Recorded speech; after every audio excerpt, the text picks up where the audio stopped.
नमस्कार मित्रांनो, स्वागत आहे तुमचं माझ्या चॅनलवरती। इथे बघा, आज आपण साबुदाण्याची झटकीपट अशी साबुदाण्याची खिचडी बनवणार आहे। त्याला लागणारे साहित्य बघा। इथे मी घेतल्यात मिरच्या, त्याच्यामध्ये मीठ घातले। आता हे आपल्याला मिक्सर मध्ये वाटून घ्यायचे। इथे मी घेतले 2 बटाटे, मोठ्या साईजचे 2 बटाटे घेतले आणि त्याला लांब लांब कापले। मोठे मोठे कापायचं कारण असं की ते खाताना ना त्या साबुदाण्याच्या फ्लेवर मध्ये मस्त असं टेस्टी लागतं। आणि इथे मी घेतलाय थोडा शाबू, कारण माझ्या एकटी पुरतच करायचं, त्याच्यामुळे मी शाबू कमी प्रमाणात घेतलेला आहे। आणि इथं आहे आपलं शेंगदाण्याचं कूट, जे ऑलरेडी मी बारीक करून ठेवलेलं आहे। आता आपण बघूया कृती। हे बघा, आपलं कढई तापलेली आहे। आता आपण त्याच्यामध्ये तेल घालूया।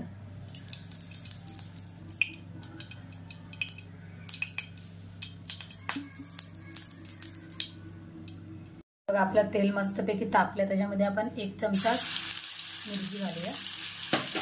त्याला छानपैकी अशी भाजून घेऊया। मिरची आपली भाजलेली आहे, त्याच्यामध्ये मोठे मोठे बटाट्याचे काप घालूया। ते मोठे मोठे बटाट्याचे काप का घ्यायचे, कारण हे लवकर शिजतात।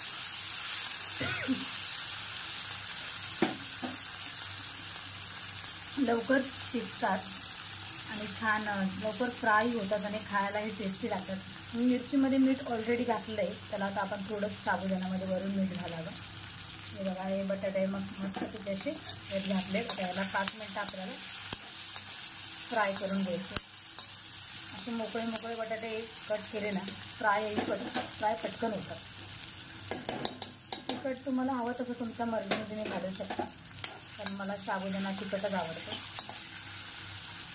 मंद आचेवर आपल्याला 5 ते 10 मिनिटं छानपैकी असं भाजून घ्यायचं। हे बघा, किती छान असा त्याचा रंग दिसतो हिरवी मिरची घातल्यामुळे। एकदम खरपूस असं भाजून घ्यायचं। बटाटे आपले फ्राय होत आहे, तोपर्यंत आपण शाबूमध्ये शेंगदाण्याचं कूट घालूया आणि थोडं मीठ घालूया। थोडं मिरचीत मी मीठ घातलंय, थोडं मीठ घालूया आणि याला चांगलं असं मिक्स करून घेऊया। ह्या पद्धतीने तुम्ही शाबू केला ना, तर तुमचा शाबू आहे ना झटकीपट होणार। कारण काय ना, बटाटे शिजेपर्यंत ना आपण याला शेंगदाण्याचं कूट आणि मीठ लावून असं मिक्स करून ठेवून देऊया। जसे बटाटे शिजतील तसे आपण हा शाबू आहे ना त्याच्यामध्ये घालून घ्यायचा। मीठ ही सगळीकडे पसरतं, सगळीकडे लागतं मीठ, आणि शाबूही आपला छान शिजतो, खायला एकदम चवदार लागतं। अशा पद्धतीने तुम्ही करून बघा। तुम्हाला हवं तसं तुम्ही कमी जास्त शेंगदाण्याचं कूट घेऊ शकता। आणि शक्यतो ना शाबू वाटलेला मिरचीमध्येच करावा, मस्त लागतो खायला। बघा, आता आपण याला ठेवून देऊया 10 मिनिटं। चला, बटाटा आपला बघूया खरपूस भाजलाय काय। वा, बघा बटाटा आपला मस्तपैकी असा खरपूस भाजलाय।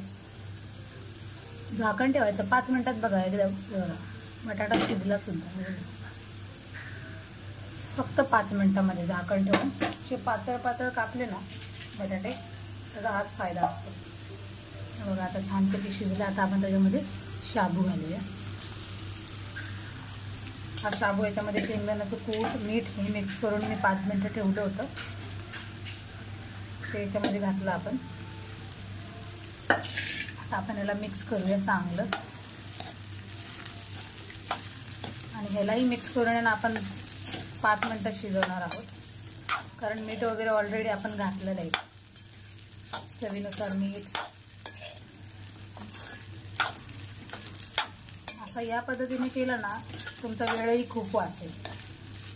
ते कोणी कोणी जिरं वगैरे घालतं, शक्यतो हे उपासाला तर चालत नाही म्हणा। आता कोणाकोणाकडे चालत असेल तर मला माहिती नाही, पण जिरं वगैरे उपासाला चालतच नाही।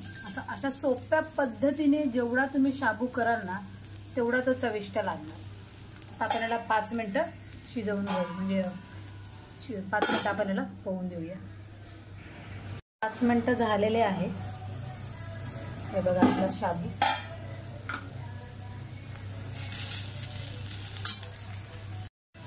बघा, आपला शाबू किती मस्त कधी झालेला। सिंपलच आहे, पण चवीला 1 नंबर आहे। मोकळा झाला बघा। चला आपण आता गॅस बंद करूया, सर्व करूया.